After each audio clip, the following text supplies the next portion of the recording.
మొక్కలైపోయిందండి క్రైస్తవ్యం. మొక్కలు మొక్కలు మొక్కలు, శాఖోపశాఖలుగా, ఫెలోషిప్పులుగా మారిపోయి దుకాణాలు పెట్టేసుకున్నారండి. ఎవరి దుకాణం వాళ్ళది, ఎవరు దొరలు వాళ్ళ దొరలు, ఎవరి సొత్తు వాళ్ళదే. నువ్వు మావాడివా, నువ్వు వాడివాడివా, వీడివాడా. ఇంకేళ్ళకేం బైబిల్ వస్తుందో చెప్పండి. అందుకేనండి బైబిల్ ఓపెన్ యూనివర్సిటీ ఇంటర్నేషనల్ ప్రారంభించాను.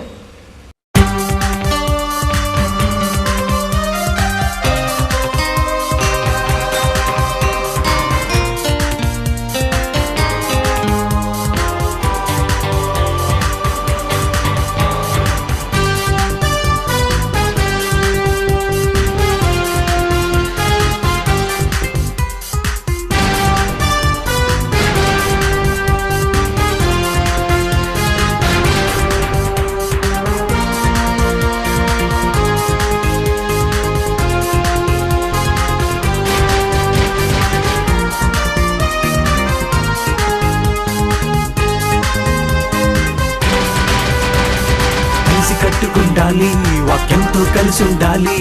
క్రైస్తవులంతా భూమిని తలక్రిందులు చెయ్యాలి. కలిసి కట్టుకుండాలి, వాక్యంతో కలిసి ఉండాలి. క్రైస్తవులంతా భూమిని తలక్రిందులు చెయ్యాలి. బైబిల్ కలిగిన క్రైస్తవులు ఏకం కావాలి. యేసు చేసిన ప్రార్థనకు న్యాయం చేయాలి. బైబిల్ కలిగిన క్రైస్తవులు ఏకం కావాలి. యేసు చేసిన ప్రార్థనకు న్యాయం చెయ్యాలి. బైబిల్ ఒక్కటే, బాప్తిస్మం ఒక్కటే, దేవుడు ఒక్కడే, విశ్వాసం ఒక్కటే. బైబిల్ ఒక్కటే, బాప్తిస్మం ఒక్కటే, యేసు ఒక్కడే, విశ్వాసం ఒక్కటే. కలిసి కట్టుకుండాలి, వాక్యంతో కలిసి ఉండాలి. క్రైస్తవులంతా భూమిని తలక్రిందులు చెయ్యాలి.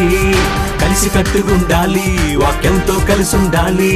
క్రైస్తవులంతా భూమిని తలక్రిందులు చెయ్యాలి. ఎందుకు పెట్టుకున్నారు మీరంతా?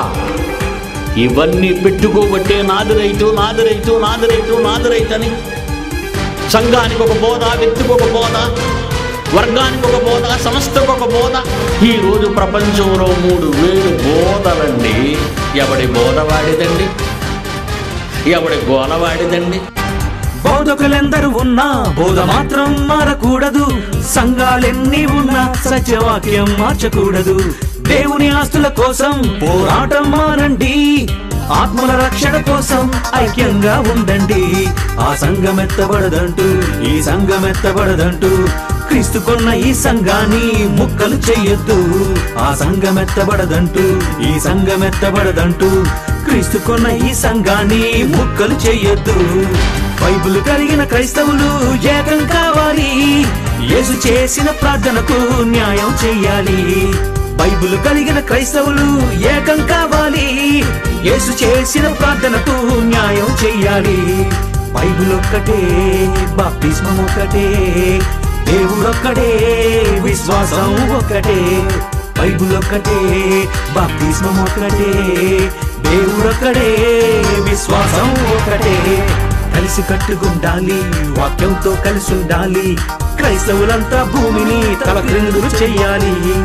కలిసి కట్టుకుండాలి, వాక్యంతో కలిసి ఉండాలి. క్రైస్తవులంతా భూమిని తలక్రిందులు చెయ్యాలి. బ్యాప్టిస్టులు అనుకుంటారు, మా బ్యాప్టిస్టులు అనుకుంటారు. కాదండి. పెంతెకోస్తలు అనుకుంటున్నాను, పెంతెకోస్తలు కాదండి. నేను క్రీస్తు వాడను, బైబిల్ విద్యార్థిని. అపోస్తలులను ఆరంభించింది ఆదిలోని ఈ సంఘం.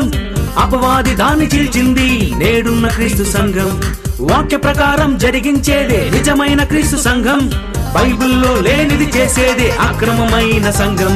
పౌలు వాడనని అంటూ, సొంత గ్రూపులని అంటూ, వ్యక్తుల బట్టి సంఘాన్ని ముక్కలు చెయ్యొద్దు. పౌలు వాడనని అంటూ, సొంత గ్రూపులని అంటూ, వ్యక్తుల బట్టి సంఘాన్ని ముక్కలు చెయ్యొద్దు. క్రీస్తు చెప్పిన మాటను బట్టి సంఘం చేయాలి. ఆచారాలను పట్టుకునెట్టి ఆరాధించాలి. క్రీస్తు చెప్పిన మాటను బట్టి సంఘం చేయాలి. ఆచారాలను ప్రక్కకు నెట్టి ఆరాధించాలి. బైబిల్ ఒక్కటే, బాప్తిస్మం ఒక్కటే, దేవుడొక్కడే, విశ్వాసం ఒక్కటే. బైబిల్ ఒక్కటే, బాప్తిస్మం ఒక్కటే, దేవుడొక్కడే, విశ్వాసం ఒక్కటే. కలిసి కట్టుకుండాలి, వాక్యంతో కలిసి ఉండాలి. క్రైస్తవులంతా భూమిని తలకిందులు చేయాలి. కలిసి కట్టుకుండాలి, వాక్యంతో కలిసి ఉండాలి. క్రైస్తవులంతా భూమిని తలకిందులు చేయాలి.